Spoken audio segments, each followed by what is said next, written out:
How does Eiichiro Oda continue to do this? In the span of 3 pages, he gave us just enough background info around Hajrudin to make me want a full Kuma-style flashback going from his early childhood all the way to the present day. Because Hajrudin, he's apparently gone through a lot in his short 81 years. Despite being the firstborn son of the King of Elbaf, he was not permitted to live inside a castle with his father, nor was he ever given the title of prince. All things we did not know until this very chapter, and never would have guessed based on how friendly he is with the other giants. And this all stemmed from his mother being a giant who came from a different country and the prejudice she faced after migrating to Elbaf. This was definitely not something I expected to learn about Elbaf in this chapter. I mean, we already knew due to Saul's past comments about giants from the Warland that other giant countries didn't exactly think highly of Elbaf. In fact, I'm almost certain he calls them savages in Robin's flashback. But based on how accepting they've been towards him, plus the fact that up until now, we haven't seen even a hint of any prejudice towards Hajrudin, I just assumed that as far as the giants from Elbaf were concerned, it doesn't matter where you're from, as long as you're a giant, then you're one of us.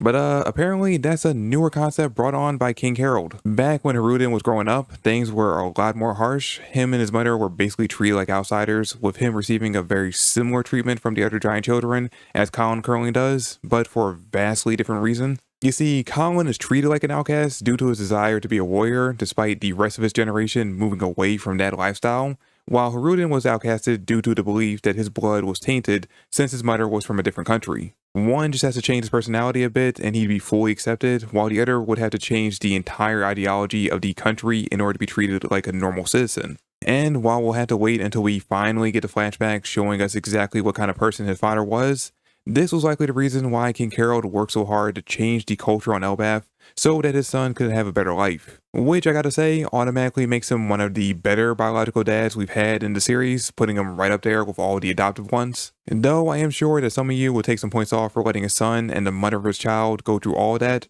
which, I mean, yeah, that is fair. But we do have to remember that even as king, Harold couldn't just freely break the rules and tradition of their country as he saw fit. And that's what tyrants do, and he did not want to be a tyrant. He wanted to be a proper king. So he had to get the giants to willingly change their ways, or Hajrudin would never truly be accepted as one of them. They would just pretend he was for as long as King Harold was alive. But once he died, like he is in the current timeline, they would just go right back to treating him like an outcast. And though, even in that timeline, things might have also ended up working out in the long run, because Hajrudin also played a big role in gaining his own acceptance amongst the giants. As we see in Roto's flashback, that when he was being picked on for drawing maps, Hajrudin praised him for his skill and very quickly became his friend. In fact, he basically just said, hey, we're friends now, in a very forceful manner, basically saying that Roto didn't have a choice in the matter. Though, to be fair, given the situation, I don't think Roto was going to turn him down, considering it seemed like he was just happy that he finally made a friend. And I can imagine that it's that kind of personality that brought not only the rest of his crew, but the other giants as well to begin to like him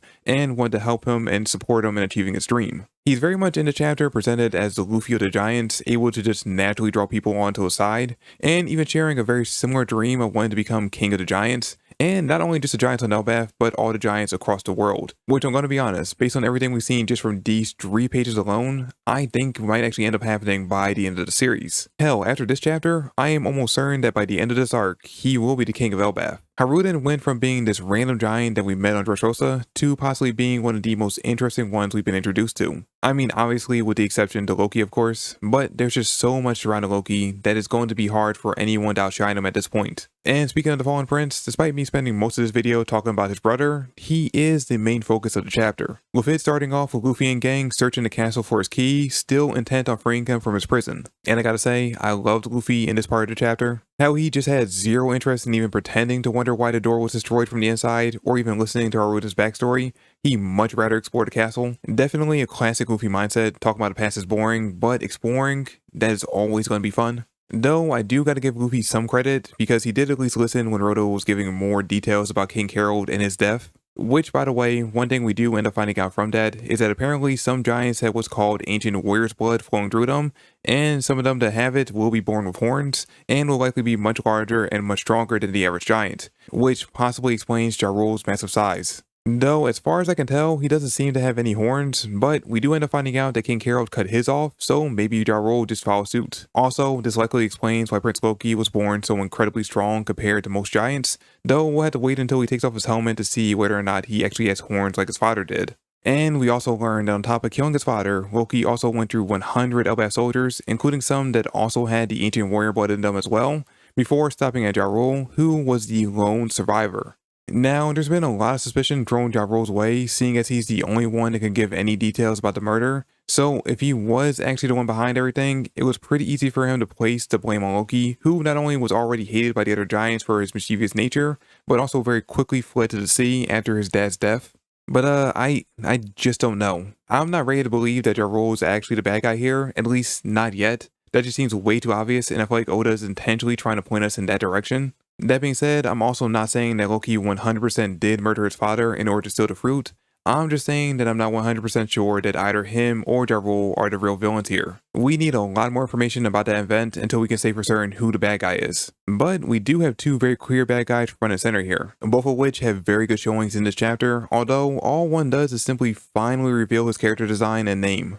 So, starting with Gunko, we get a much more detailed explanation of her ability. Turns out, surprising absolutely no one, she has the Arrow Fruit, which in addition to creating arrows that she can control at will, she also uses it to create giant fists and boots. Kind of a weird additional power for Oda to give her, but hey, I'm all for it. Now, the most dangerous ability that her fruit gives her is that she can use her arrows to outline paths for her attacks, which she demonstrates by drawing an arrow that outlines her kicking Loki from the right, and then another showing that she will follow up with an uppercut. Now, normally you would think that her just broadcasting what moves she would draw out is going to null and void her ever winning any fight, but according to her, these outcomes are 100% guaranteed to happen unless she chooses to stop them, which is extremely broken if true. As of right now, we can't put too much stock in this being the case due to our only exposure to this ability being her using it on an opponent that's chained up with Sea Stone, but once we get her facing off against someone that can actually fight back, we'll know for sure whether or not they can be dodged. And speaking of which, I do wonder who her opponent will end up being if she does end up fighting one of the Straw Hats before this arc ends. If I had to make a personal choice, I'd much rather see her fight either Usopp or Chopper, just because neither of them got a proper 1v1 in Wano, and this will be a great time to make up for that. Not to mention, overcoming these arrows could be the perfect training to help Usopp master his observation haki. And then of course, we have the person that has the entire internet going crazy, the Shanks lookalike, who is revealed to be Figarland Shamrock, the son of Elder Figarland Garling, and the current captain of the God Knights. And gotta say, love the design. Definitely has that musketeer look to it, or at the very least what I personally think of when I think of a musketeer. Not to mention, I love the fact that he seems to be the complete opposite of Shanks, as he has a very neat and uniform look to him, while Shanks is much more casual and sloppy, often looking like he just rolled out of bed. Also, and this is the biggest difference between the two of them, he still has both arms. But one thing they do seem to have in common, besides, well, obviously their faces, is the fact that they both seem to use swords, so they most likely have a very similar fighting style, relying heavily on haki.